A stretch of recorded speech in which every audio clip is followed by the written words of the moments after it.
Newcastle Mela is a perfect example, another perfect example of how Melas work within the city and within the region. So around us, you'll see stalls, performances, caterers, audiences that have come not just within walking distance, but also further afield. Most of the stall holders, in fact, come from across the north. Most of the caterers come from across the north. But today what we will do is capture a few voices that have been instrumental in making the Mela what it is. It's a unique coming together of a whole range of stallholders, artists, organisers who annually feel that this is an event that's not just important to them, but important to the city and to the region. As part of our Mela Walk series, I'm here today at the Newcastle Mela 2025 with Adrian Lochhead, who's the director of Eden Arts based in Cumbria. Adrian and his organisation are partners of the Mela Partnership. They lead on the work we do in the north, and particularly the work we do in the northwest. Adrian, we've spoken a number of times about why the Mela, what draws you back to the Mela, why the Mela is an interesting space for you. Your projects appear on beaches. I'm thinking about the Whale Project, which received publicity in all the major newspapers some years ago, about conservation and sustainability. You do projects in rural spaces with cinema. You take cinema into communities. I'm thinking about popular culture and With Nell and I, filmed in your part of the world, which you bring back again and again. And of course, the brilliant winter droving, which closes down the city, the town, of Penrith, where your company's based, and is a brilliant outdoor event.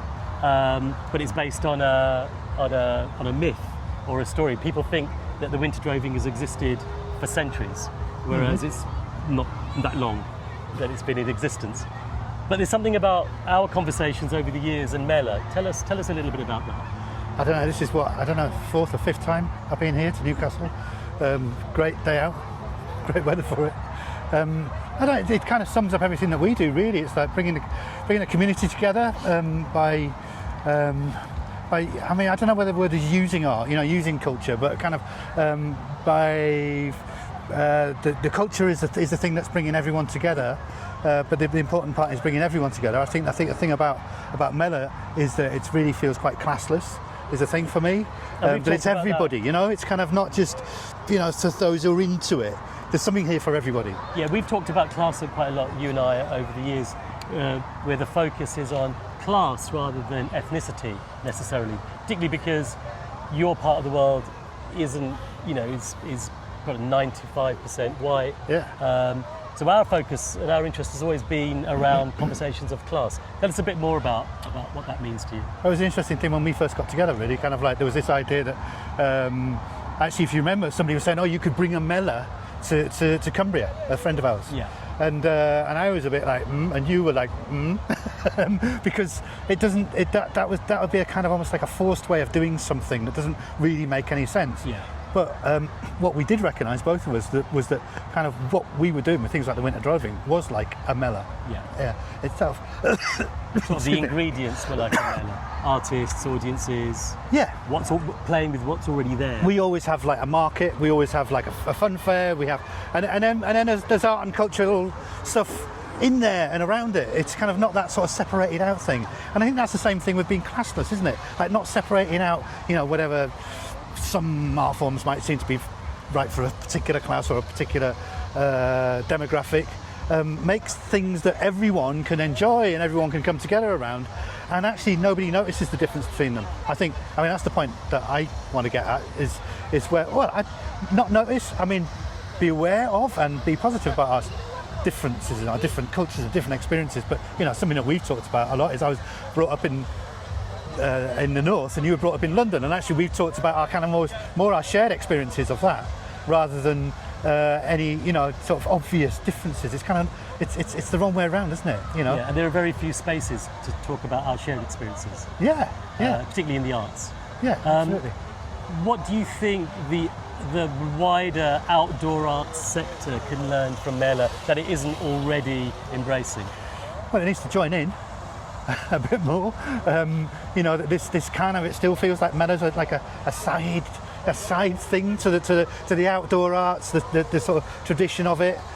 When it really isn't, Melas get big crowds very easily. I think there's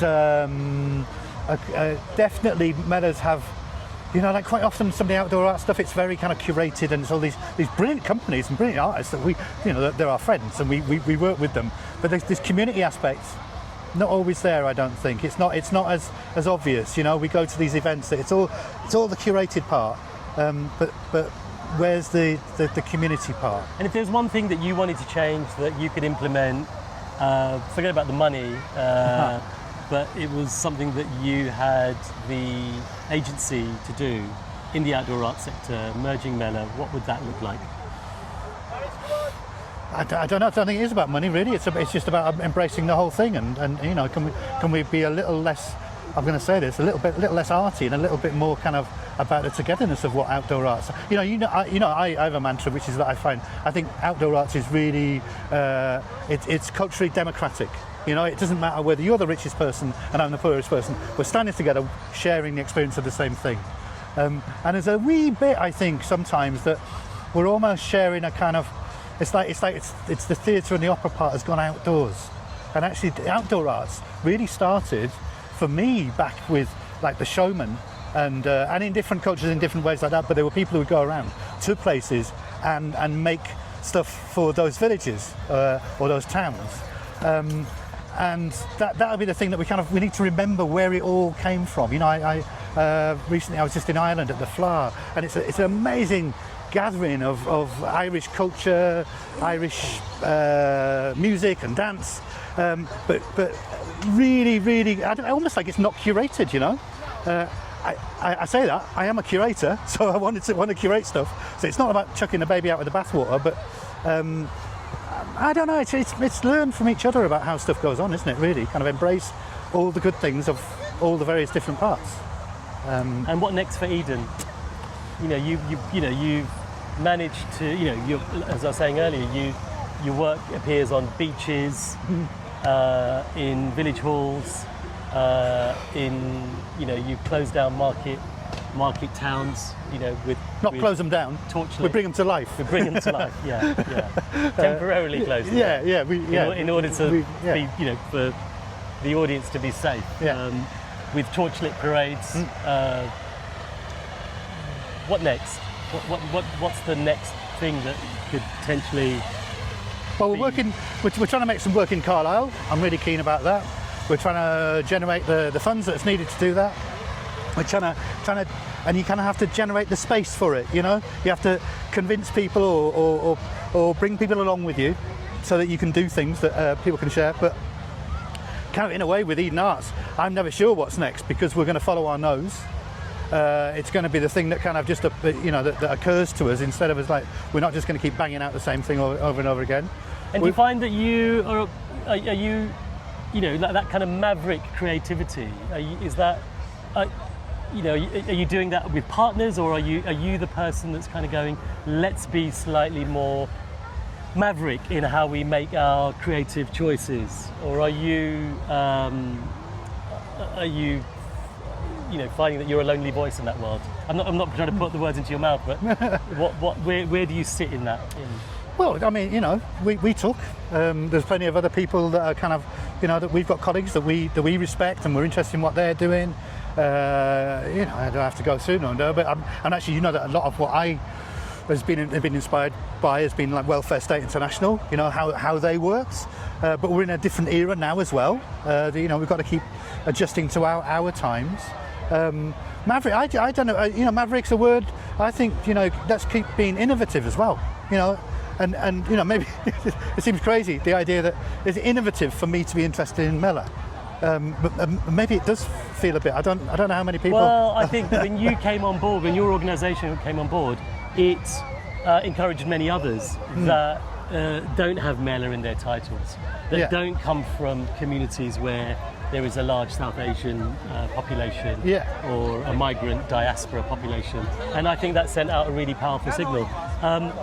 Your input has been a gift to us, and the creative exchanges that we regularly have with you and your team are priceless. So looking forward to... Well, you know, that's a two-way process, because it's been a gift to me to be part of the Mela Partnership and to learn about it, to meet people from all around, particularly England, obviously, where there are more Melas, and open my eyes to other ways of looking at the same thing. This is outdoor arts, this is outdoor festivals, Melas, it's all kind of means the same thing, really.